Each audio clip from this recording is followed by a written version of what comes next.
We have order.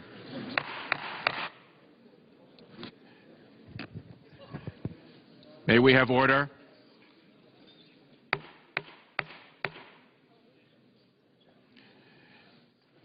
May we have order in the Senate? Senator from Michigan. Thank you, Mr. President. We all know that small business is the engine of the economy, and this amendment will address the burdensome regulation that we have all talked about, the need to repeal an unnecessary, burdensome provision in the law that would require 40 million businesses in America, most of them small businesses, to file 2,000% more paperwork to the IRS. We have a chance to do something about that with this amendment. I want to thank Senator Baucus and his staff for their work. I want to thank Senator Johanns for his work and my colleagues who are co-sponsoring this amendment. I also want to thank the 11 business organizations supporting this, including the Chamber, the Farm Bureau, the Motor and Equipment Manufacturers, National Association of Manufacturers, Realtors, NFIB, Small Business and Entrepreneurial Council. This is an amendment that is fully paid for without raising taxes while it protects our nation's defense, our veterans, and our Social Security. So I would hope that we would all join together in supporting this effort to make a needed change that eliminates burdensome paperwork for our small businesses. Senator's time has expired. Who yields time in opposition? Mr. President. Senator from Hawaii. Mr. President, I yield back my time, but I make a point of order that the pending amendment violates Section 311 of S-Con Res 70, the concurrent resolution on the budget for fiscal year 2009. Senator from Michigan. Mr. President, pursuant to Section 904 of the Congressional Budget Act of 1974, the waiver provisions of the applicable budget resolutions in Section 4G3 of the Statutory Pay-As-You-Go Act of 2010, I move to waive all applicable sections of those acts and applicable budget resolutions for the purposes of the pending amendment, and I would ask for the yeas and nays. Is there a sufficient second?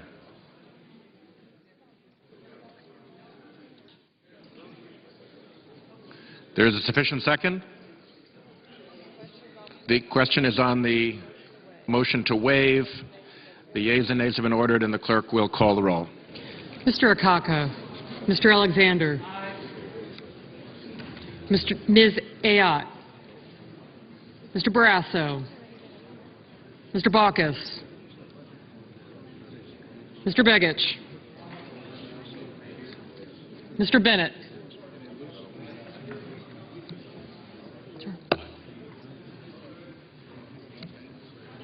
Mr. Bingaman.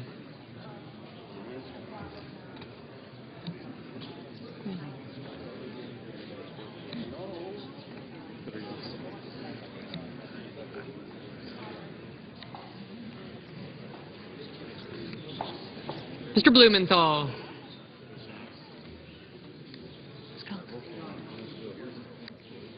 Mr. Blunt. Mr. Bozeman.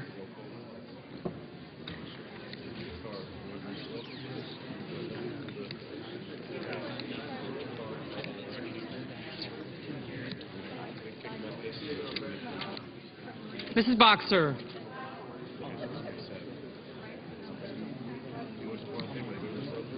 Mr. Brown of Massachusetts. Mr. Brown of Ohio. Mr. Burr, Ms. Cantwell.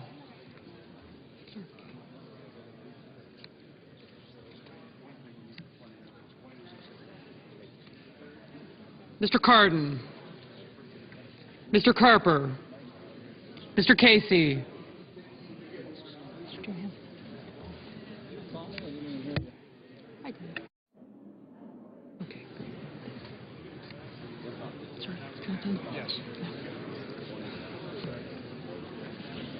Mr. Chambliss.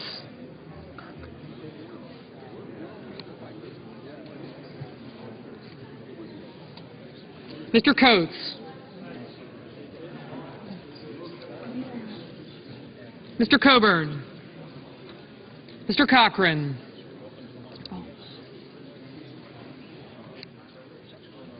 Ms. Collins, Mr. Conrad. Mr. Coons. Mr. Corker. Mr. Crapo. Mr. Dement. Mr. Durbin. Mr. Ensign. Mr. Enzi.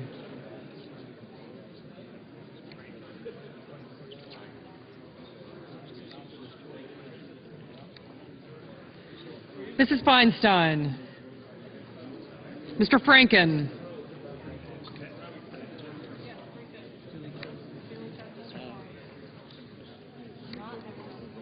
Mrs. Gillibrand.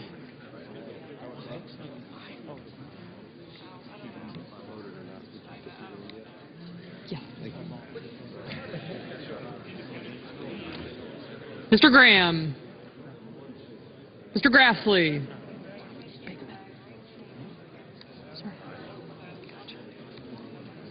Mrs. Hagan.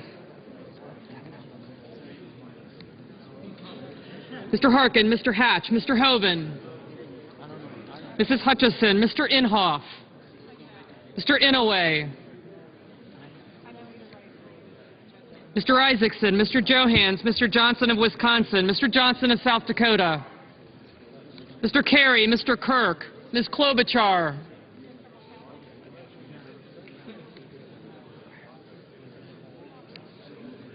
Mr. Cole, Mr. Kyle, Ms. Landrieu. Mr. Lautenberg. Mr. Levin.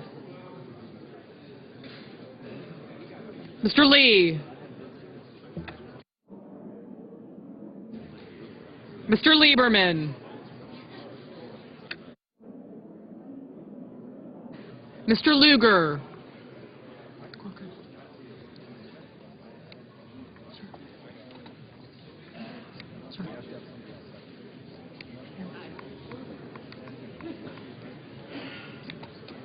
Mr. Manchin.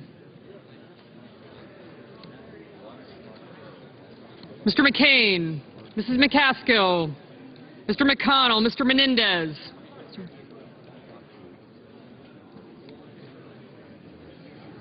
Mr. Merkley. Ms. Mikulski. Mr. Moran.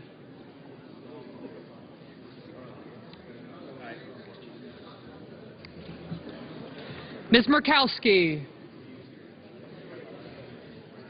Mrs. Murray. Mr. Nelson of Nebraska. Mr. Nelson of Florida. Mr. Paul.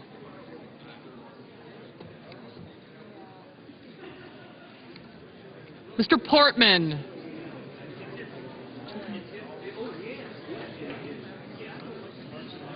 Mr. Pryor. Mr. Reed of Rhode Island. Mr. Reed of Nevada. Mr. Risch, Mr. Roberts, Mr. Rockefeller. Mr. Rubio.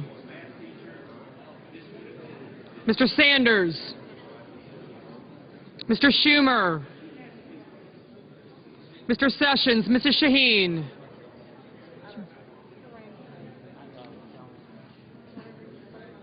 Mr. Shelby. Ms. Snow. Ms. Stabenow, Mr. Tester, Mr. Thune. Mr. Toomey. Mr. Udall of Colorado. Mr. Udall of New Mexico. Mr. Vitter. Mr. Warner. Mr. Webb. Mr. Whitehouse. Mr. Wicker. Mr. Wyden.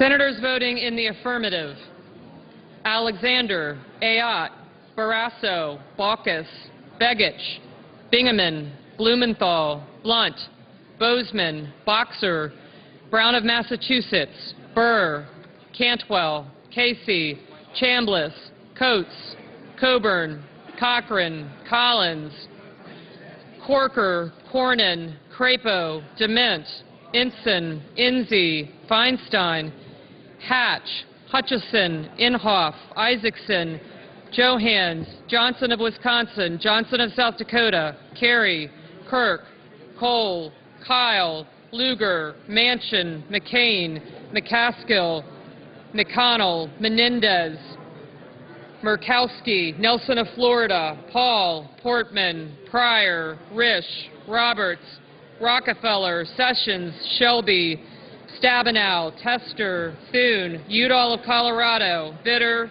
Webb, and Wicker. Mr. Coons. Mr. Coons, aye. Mr. Lee. Aye. Mr. Lee, aye. Mr. Carper. Mr. Nelson of Nebraska, aye. Mrs. Hagan. Mrs. Hagan, aye. Mr. Rubio. Mr. Rubio, aye. Mr. Durbin.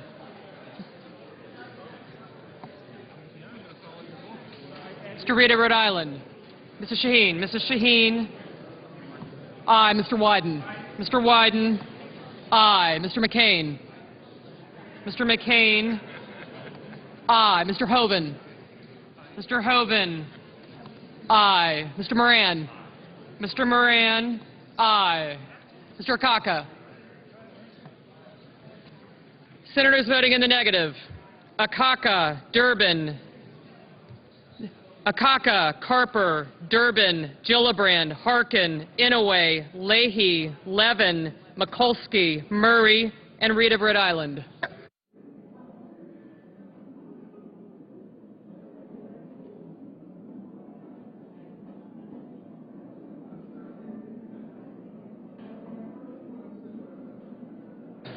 Mr. Whitehouse, no.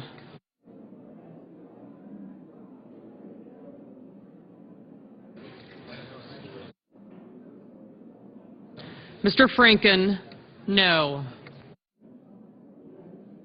Mr. Toomey, aye.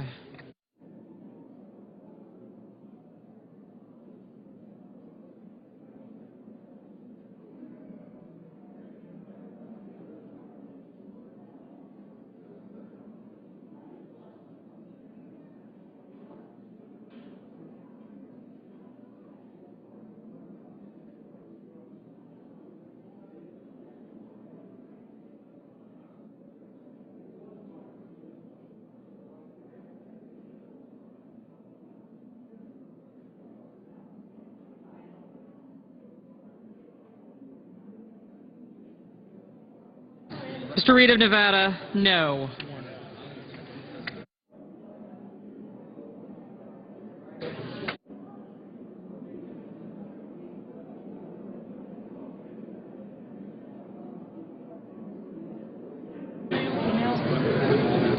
Mr. Manchin,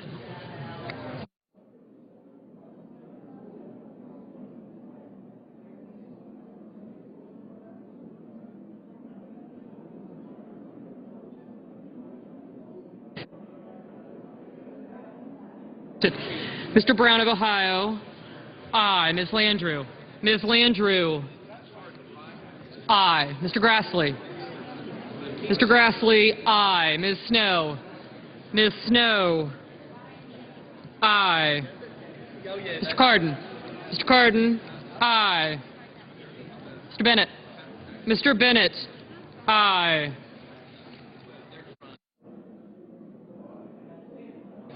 Mr. Sanders, no. Mr. Lautenberg. Mr. Lautenberg, no. Ms. Klobuchar. Ms. Klobuchar, aye. Mr. Merkley. Mr. Merkley, aye.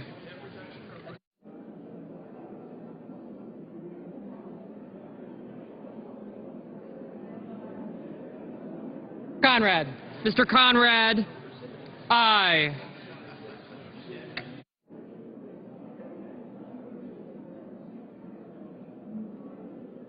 Mr. Graham, aye.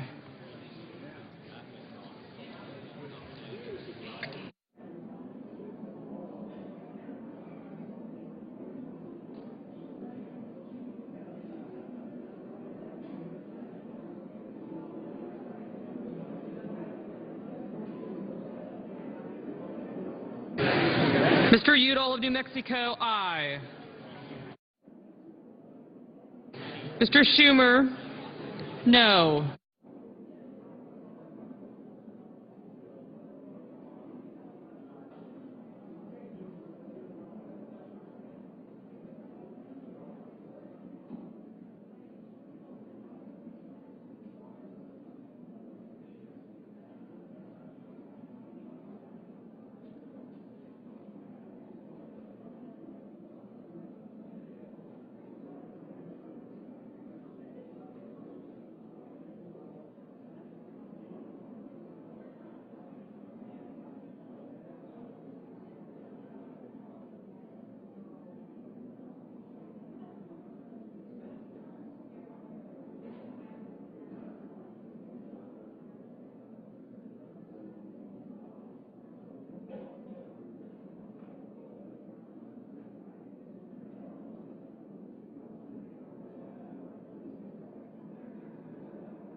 Does any senator still wish to vote on this amendment?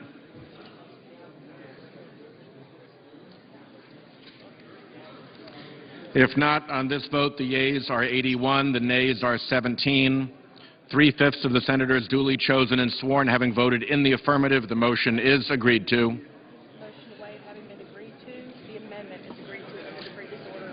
The motion to waive having been agreed to, the amendment is also agreed to under the previous order. Under the previous order, there will now be 2 minutes of debate equally divided prior to a vote in relation to amendment number 13 offered by the leader, Mr. McConnell.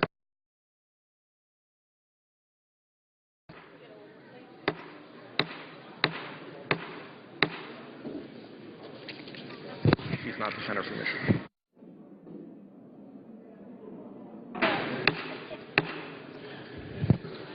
May we have order?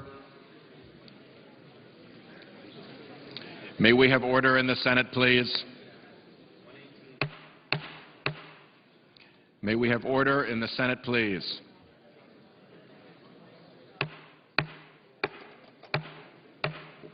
May there be order in the Senate, please?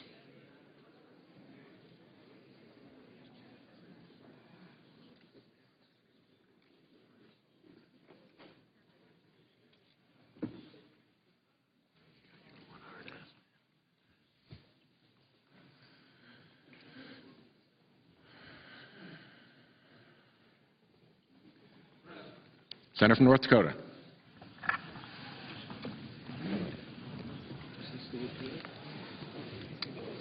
I rise to make a point of order that the pending amendment violates Section 311 of Senate Concurrent Resolution 70, the concurrent resolution on the budget for fiscal year 2009. Mr. President, the amendment will significantly worsen the deficit, a fact confirmed by the Congressional Budget Office in a letter to Speaker Boehner on January 6th. Mr. President, could I have order? Senate will be in order.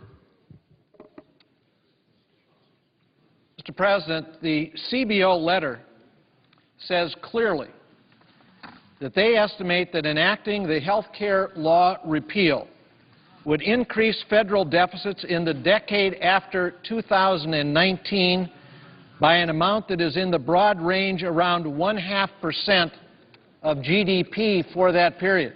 The GDP for that period is $293 trillion.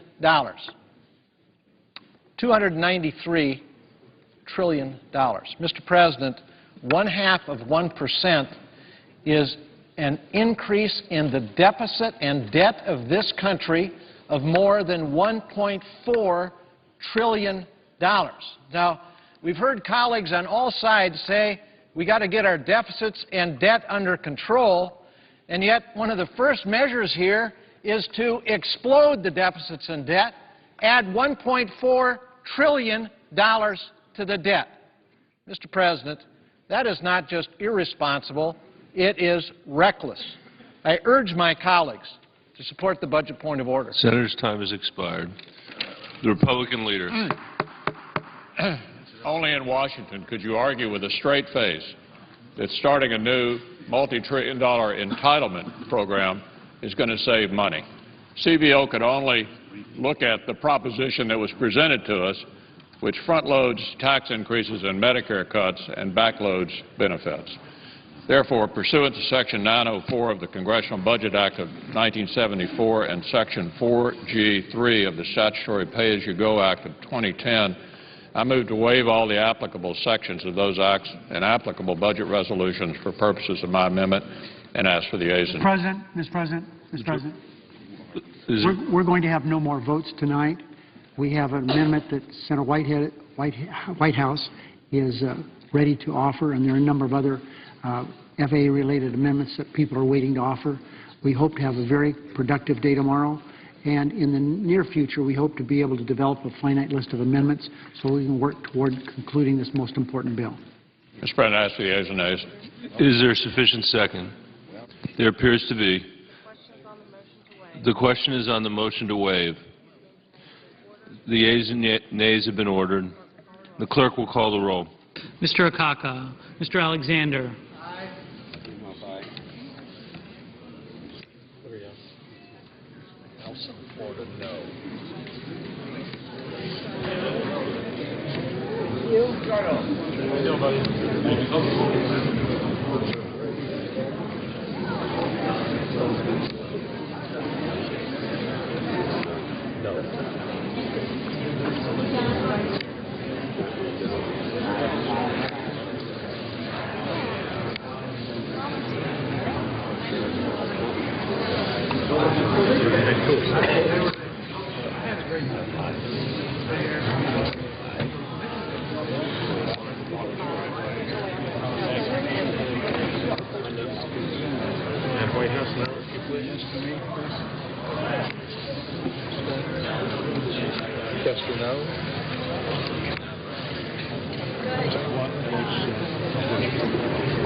Wondering how you double check.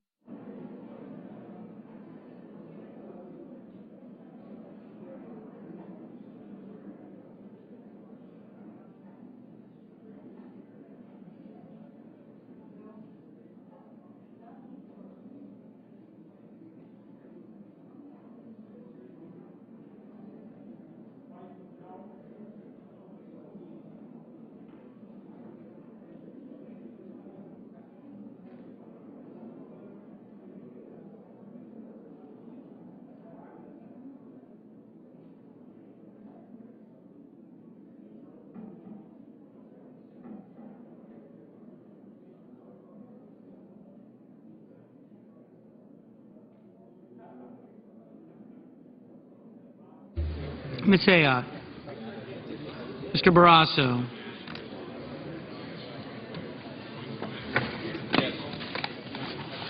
Mr. Baucus.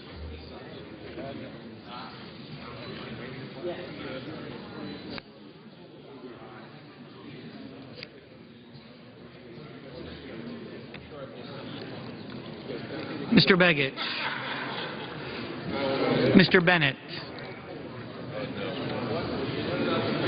Okay, John. Mr. Bingaman.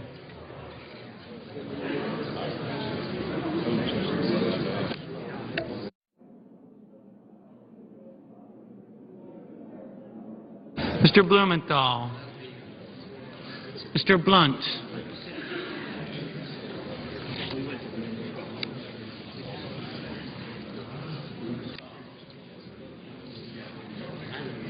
Mr. Bozeman. Mrs. Boxer.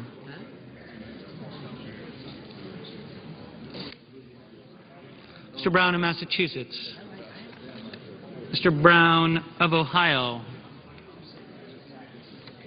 Mr. Burr. Ms. Cantwell. Mr. Cardin. Mr. Carper. Mr. Casey. Mr. Chambliss.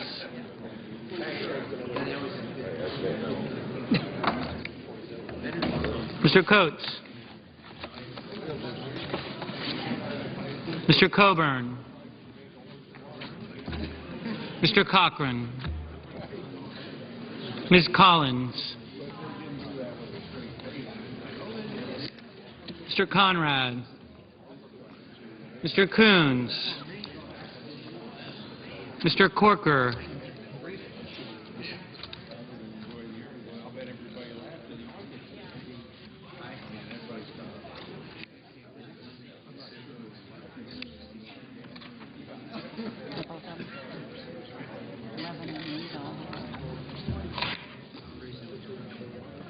Mr. Cornyn. Mr. Crapo. Mr. DeMint. Mr. Durbin. Mr. Ensign. Mr. Enzi. Mrs. Feinstein. Mr. Franken. Mrs. Gillibrand. Mr. Graham. Mr. Grassley. Mrs. Hagan. Mr. Harkin.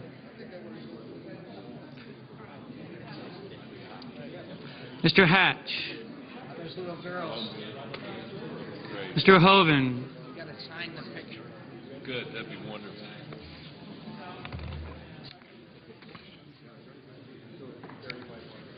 Mrs. Hutchison. Mr. Inhofe. Mr. Inouye.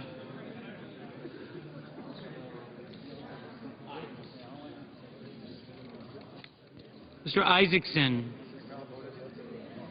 Mr. Johans. Mr. Johnson of Wisconsin.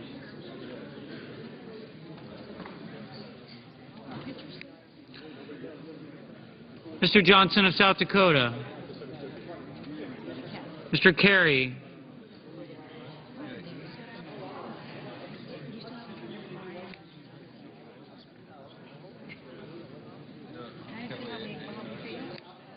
Mr. Kirk.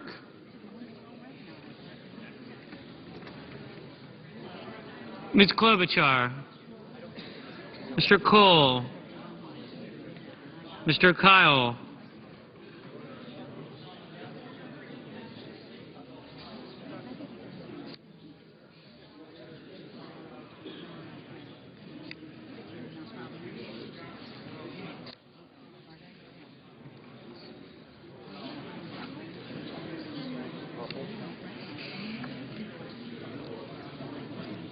Ms. Landrieu.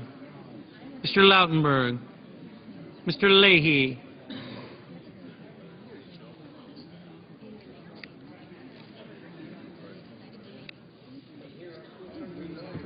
Mr. Lee. Mr. Levin. Mr. Lieberman. Mr. Lugar. Mr. Manchin. Mr. McCain. Mrs. McCaskill. Mr. McConnell, Mr. Menendez, Mr. Merkley, Ms. Mikulski, Mr. Moran, Ms. Murkowski, Mrs. Murray, Mr. Nelson of Nebraska, Mr. Nelson of Florida, Mr. Paul, Mr. Portman, Mr. Pryor, Mr. Reed of Rhode Island, Mr. Reed of Nevada,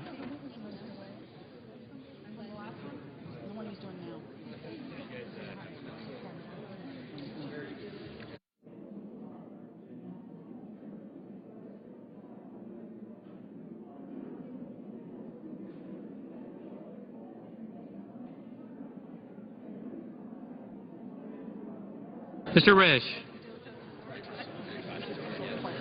Mr. Roberts,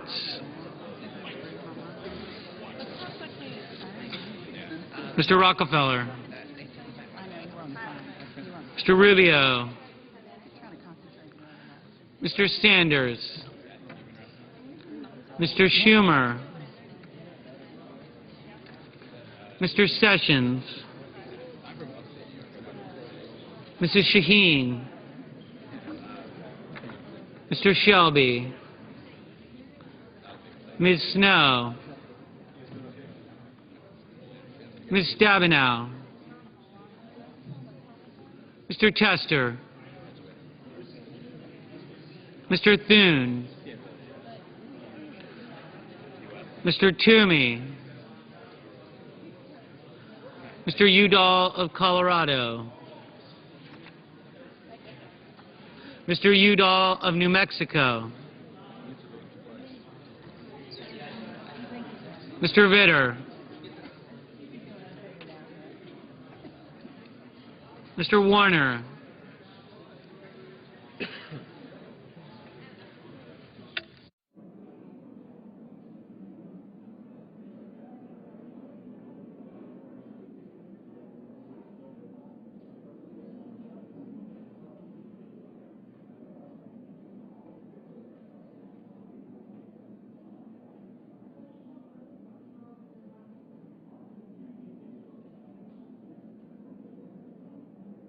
Mr. Webb,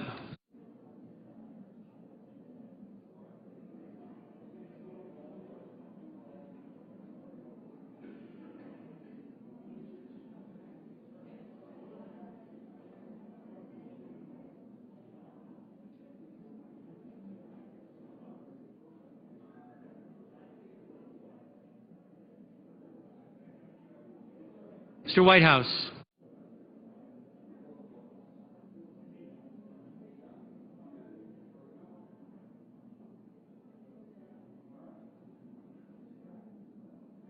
Mr. Wicker,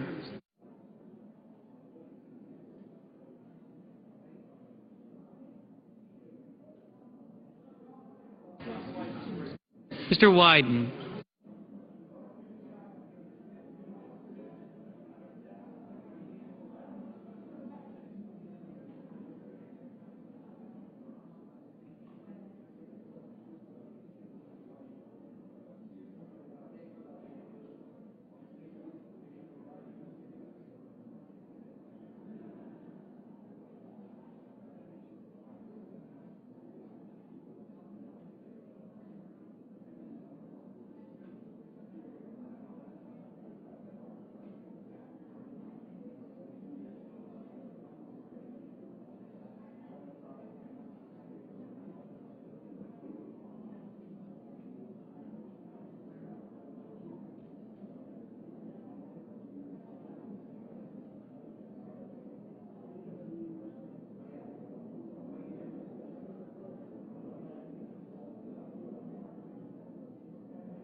Senators voting in the affirmative: Alexander, Ayotte, Barrasso, Blunt, Bozeman, Brown of Massachusetts, Burr, Chambliss, Coates, Coburn, Cochran, Collins, Corker, Cornyn, Crapo, DeMint, Ensign, Enzi, Graham, Grassley, Hatch, Hoeven, Hutchison, Inhofe, Isaacson, Johans, Johnson of Wisconsin, Kirk, Kyle, Lee, Lugar, McCain, McConnell, Moran, Murkowski, Hall, Portman, Risch, Roberts, Rubio, Sessions, Shelby, Snow, Thune, Toomey, Vitter, Wicker. Senators voting in the negative: Akaka, Baucus, Begich, Bennett, Bingaman, Blumenthal, Boxer, Brown of Ohio, Cantwell, Cardin, Carper, Casey, Conrad, Coons, Durbin, Feinstein, Franken, Gillibrand, Hagan, Harkin, Inouye, Johnson of South Dakota, Kerry, Klobuchar, Cole, Landrieu, Lautenberg, Leahy, Levin, Manchin, McCaskill, Menendez, Merkley, Mikulski, Murray, Nelson of Nebraska, Nelson of Florida, Pryor, Reed of Rhode Island, Reed of Nevada, Rockefeller, Sanders, Shaheen, Stabenow, Tester, Udall of Colorado, Udall of New Mexico, Webb, Whitehouse, Wyden.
Mr. Schumer. Mr. Schumer, no.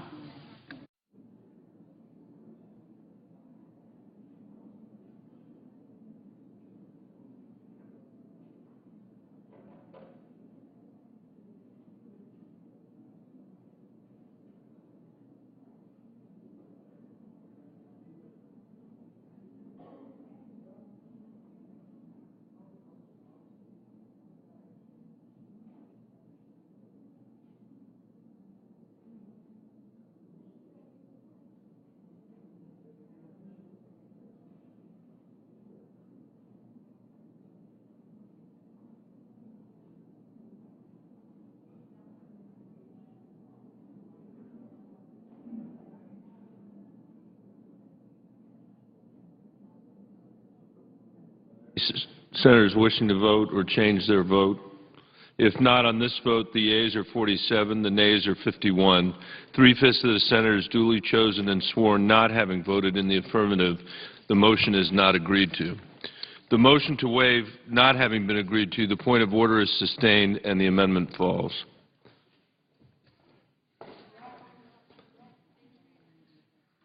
Mr. President. Senator from Maine. Thank you, Mr. President. Mr. President, I rise this evening to introduce the Federal Employees Compensation Reform Act of 2011. This bill would preserve the essential purpose of the Federal Workers' Compensation Program, which is to ensure income for injured federal and postal workers, while at the same time it would protect the program from fraud and abuse. Mr. President, the Federal Employees Compensation Act, which is known as FECA, provides benefits that serve as a safety net for federal employees and postal employees who are injured on the job, providing income until the healing process and rehabilitation allow them to return to work. Obviously, we want to support those employees until they can return to work. That is both humane and just. Over the years, however, this program has unintentionally morphed into an alternative retirement program that is far more financially lucrative for recipients than the standard federal retirement system. Because of the way the program is structured, for some individuals, FECA has become a gold-plated retirement system tainted by unfairness, perverse incentives, and the potential for abuse and fraud. This program pays monthly benefits to about 49,000 recipients. Those are recipients who have suffered a work-related injury and have been approved for workers' comp benefits. In the past fiscal year, this program cost $2.78 billion. Of that amount, nearly $1.1 billion went to Postal Service employees receiving these benefits. Mr. President, this program has become increasingly expensive and requires some common sense reforms, reforms that many states have already implemented in their own workers' comp programs. As it currently operates, FECA includes a perverse financial incentive that encourages older employees who otherwise would have retired to continue to receive workers' comp benefits. Remember, these payments are designed as a bridge to help injured workers until they are able to return to work. That's the important phrase, Mr. President, return to work. This program was never intended to serve as a higher-paying alternative to the federal retirement system. Federal employees on FECA receive an average of 73% of their gross pay.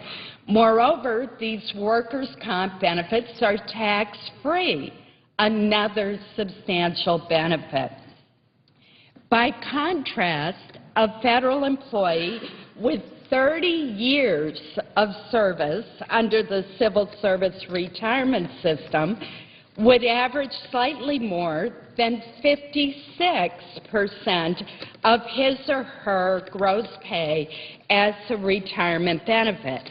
And these retirement benefits are taxed.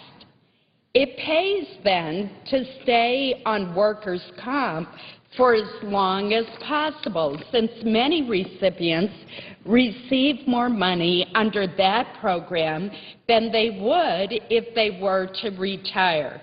And let me again emphasize that these workers' comp payments are tax-free, another big difference. In fact, according to the numbers produced by the Department of Labor, nearly 30% of the current workers' comp recipients are age 66 and older, while the average retirement age for both federal employees and postal workers is age 60. With no mandatory federal retirement age, FECA recipients are allowed to stay on workers' comp rolls for their entire lifetimes, even when there is no expectation that they will return to work because of their advanced age. Some employees have continued to receive federal workers' comp benefits into their 100s, Mr. President. For the U.S. Postal Service alone, let's look at the statistics. As you can see, there are more than 15,000 recipients in total. Of those, more than 2,000 recipients are age 70 or older. 927 recipients are age 80 or older. 132 recipients are age 90 or older. And astonishingly enough, 3 postal employees receiving workers' comp are age 98 or older. Mr. President, it is obvious that these workers are not going back to work. They clearly should be transitioned to the retirement system. I must ask the obvious question. Is there any likelihood at all that these recipients are ever going to return to the workforce? No. Then why aren't they transitioning to the retirement system when they reach retirement age? And think how unfair that is to the worker who does retire, say, at age 65 and gets a lesser amount. Right now, the way the system is structured, it does not encourage people to go back to work or to transfer to retirement at an age when most of their fellow workers would have retired. To prevent this continued abuse, my bill would convert retirement-eligible postal and federal employees on workers' compensation to the retirement system when they reach age 65. Now, that's generous, Mr. President, because we know the average retirement age is actually 60. I would choose age 65. This is a common-sense change that would save millions of dollars that the Postal Service, the federal government, and the American taxpayer cannot afford to spend. And it's also a matter of fairness, Mr. President. But we must also examine other elements of the FECA program to determine whether or not there are some additional improvements that are necessary. Unlike many state programs, the federal workers' comp program has no cap nor time limits on benefits. Moreover, the Federal Department of Labor acknowledges a 2 to 3% fraud rate in the program. I suspect it may be even higher. We need to reduce this rate of fraud by examining whether or not the medical certification requirements and other internal controls should be strengthened. Are we doing medical reviews to see if these individuals could go back to work? For example, a former postal worker was sentenced just a week or so ago to 5 months in jail after pleading guilty to workers' comp fraud. The employee claimed that he was unable to walk from his parked car to the post office. But at the same time that he was receiving tax-free workers' comp benefits, he was also operating a snow removal and lawn care business. In addition, about 100 other claimants per year are prosecuted by the Department of Labor's Office of Inspector General because they receive workers' comp and their retirement pay. These are the so-called double dippers. Mr. President, as part of my effort to strengthen oversight of this program, I have asked the Government Accountability Office, along with Senator Coburn and Senator McCaskill, to audit the FECA program and report on the length of time individuals remain on the program, the number of recipients who exceed the standard federal retirement age, and how the federal program compares to state workers' compensation's best practices. I expect that these findings will lead to additional reform proposals as the bill proceeds through the Senate. I also intend to work with stakeholders to determine if changes in the federal employee retirement system, the FERS system as opposed to the old civil service retirement system, are necessary to make sure that workers' comp recipients would be treated fairly when they are converted to FERS retirement benefits under this bill. For example, this may require the Department of Labor to administer the Thrift Savings Plan contributions for recipients, or to require Social Security contributions from workers' comp recipients. What is clear, however, is that this program is in need of urgent reform. The program is costing too much. Injured workers are not being monitored sufficiently and helped to return to productive work. Recipients who should be in the retirement system are instead receiving tax-free benefits, and some agencies have high claim rates suggesting that safety improvements are needed. For the sake of fairness and fiscal responsibility, we must reform this program now.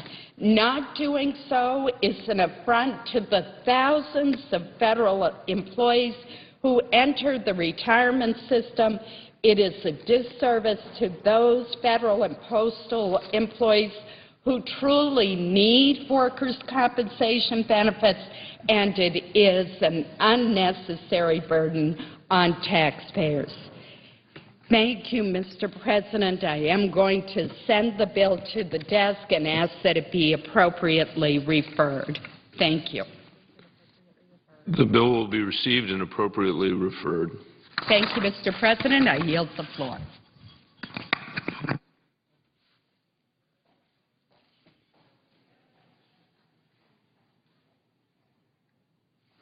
Senator from Rhode Island. Mr. President, I ask unanimous consent to set aside any pending amendment and call up amendment number 8. The clerk will report the amendment. The Senator from Rhode Island, Mr. Whitehouse, proposes amendment number 8. At the end of Title VII, add the following. Section 733, prohibition against aiming a laser pointer at an aircraft. 4A, offense. Chapter 2 of Title 18, United States Code, is amended by adding at the end the President, may I ask unanimous consent to waive further reading of the amendment? Without objection. Mr. President, I rise to speak in support of this amendment that I have offered with Senators Kirk, Boxer, Durbin, Casey, Menendez, and Schumer to secure aircraft cockpits against lasers. This common sense and bipartisan amendment would protect passengers and pilots by making it a federal criminal offense to knowingly aim the beam of a laser at an aircraft. As explained in a recent article in the New York Times, a beam that is 1/25th of an inch wide at its origin can be 2 to 3 feet wide by the time it reaches an airliner approaching or departing an airport, end quote. As a result, when targeted at aircraft, laser strikes can instantly flash across the cockpit, temporarily blinding the pilot and the crew. One pilot described the feeling of being hit by a laser like this. It immediately lit up the whole cockpit, and it hit both of my eyes and burned both of my corneas. Instantly, I was blinded. It felt like I was hit in the face with a baseball bat. Just an intense, burning pain, end quote. FAA Administrator Randy Babbitt similarly recently warned that lasers can, and I quote, damage a pilot's eyes or cause temporary blindness. Indeed, pilots have described the need to hand control of their aircraft to a co-pilot as a result of one of these incidents. It goes without saying that such a threat to a pilot's sight, particularly during the critical phases of takeoff and landing, poses an unacceptable risk to the traveling public, to our pilots, and to citizens on the ground. For this reason, Secretary of Transportation Ray LaHood recently described laser incidents as a serious safety issue. The problem, Mr. President, is growing. According to a recent report by the Federal Aviation Administration, 2,836 pilots reported that they were targeted with lasers in 2010, nearly double the number in 2009. In other words, every day, 8 pilots and the passengers that they fly are put at risk in the manner I described. The problem affects airports of all sizes across the country. At T.F. Green Airport, for instance, in my home state of Rhode Island, there were 12 such reported incidents just in the last year. The problem also is worsening as new and more powerful lasers become commercially available. These new lasers emit an increasingly bright beam that can reach aircraft miles away from the airport. Current federal law does not provide prosecutors with ready tools to prosecute and thus deter this dangerous conduct.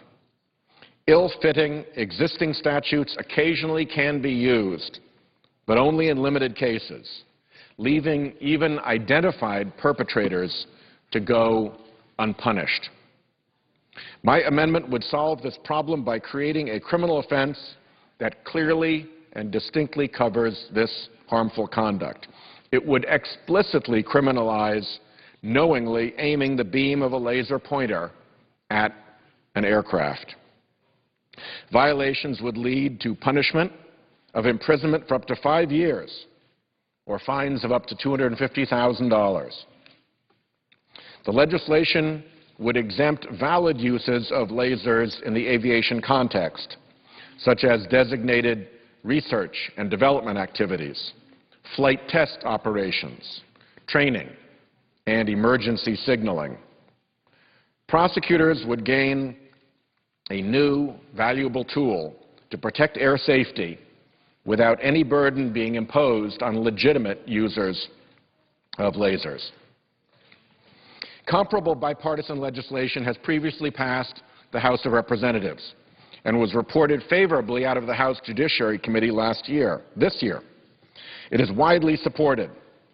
For example, this amendment is supported by the Airline Pilots Association and the National Association of Police Organizations. And I ask unanimous consent to introduce letters from those organizations into the record. Without objection. Thank you, Mr. President.